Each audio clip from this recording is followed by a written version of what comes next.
আল্লাহ তাআলা বলেন, যে ব্যক্তি রমজানে রোজা রেখে মিথ্যা বলা, মিথ্যা আচরণ, নাফরমানি আচরণ ছাড়তে পারে নাই, খোদার কসম নবীজি বলছে ওই নাফরমান খাদ্য এবং পানীয় থেকে উপাস থাকার কোনো প্রয়োজন আল্লাহর নাই।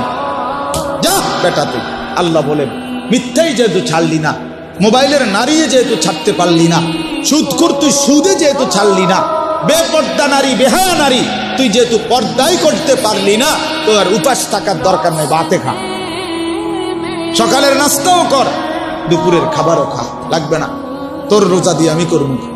ও আরশে আজিমের মালিক, আমি চাইলেই মুত্তাকি হইতে পারবো না, তুমি আমাকে একটু সাহায্য করো, তুমি আমাকে একটু রহমত করো, তুমি আমাকে অনুগ্রহ করো।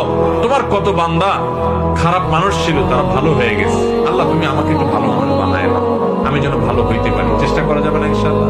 আল্লাহর কাছে দোয়া করা যাবে না ইনশাআল্লাহ?